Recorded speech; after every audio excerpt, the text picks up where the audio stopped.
लाखो वारकरी वारीमध्ये सहभागी होत असतात आणि या वारकऱ्यांमध्ये जनजागृती व्हावी यासाठी अवयवदान व आरोग्य सेवा दिंडी जी आहे ती गेल्या अनेक वर्षात 10 वर्षापासून आहे। आपल्याबरोबर कैलास सर आहेत। आपण सर काय सांगाल तुम्ही लोकांना आव्हानही करताय, कसा प्रतिसाद मिळतो? खूप छान प्रतिसाद आहे। यावर्षी अवयवदानाबद्दल जनजागृती 10 वर्षापासून वारीमध्ये चालू आहे आणि वारीमध्ये खूप चांगला रिस्पॉन्स भेटत असतो। प्रत्येकजण इथे अवयवदानासाठी तयार असतो। यावेळेस शासनानं एक महत्त्वाची गोष्ट केलेली आहे।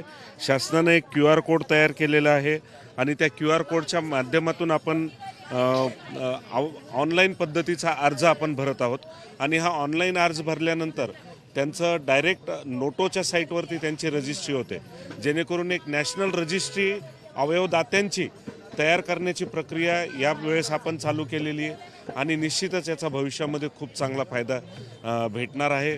जे अनेक गरजू रुग्ण आहेत त्यांना अवयव या माध्यमातून भेटणार। 10 वर्षात किती लोकांना त्याचा फायदा झालाय आणि अजून जे लोकांना काय आव्हान? 10 वर्षामध्ये अनेक लोक समोर आलेले आहेत। म्हणजे महत्त्वाचं म्हणजे महाराष्ट्राच्या वेगवेगळ्या जिल्ह्यात जिथं अवेअरनेसच्या बाकी ॲक्टिव्हिटीज केल्या जात नाहीत त्या ठिकाणी सुद्धा अवयवदान झालेलं आहे।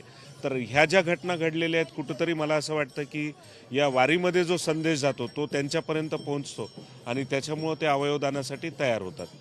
अवयवदानाची ही दिंडी जी आहे ती सर्वांना फायद्याची आणि प्रत्येकांसाठी या ठिकाणी त्यांनी स्टॉलही लावलेला येऊन प्रत्येकजण आपलं नोंदणी जी आहे ती करू शकतं। कॅमेरामॅन आदर्श कटकेसह सागरावर साम TV बेलवाडी। देश विदेशातील प्रत्येक घडामोडींचे लाईव्ह अपडेट मिळवण्यासाठी आता साम टीव्हीच्या सर्व सोशल मीडिया प्लॅटफॉर्मला लाईक, फॉलो आणि सबस्क्राईब करा। तसंच सर्व नोटिफिकेशनसाठी बेल आयकॉन प्रेस करायला विसरू नका।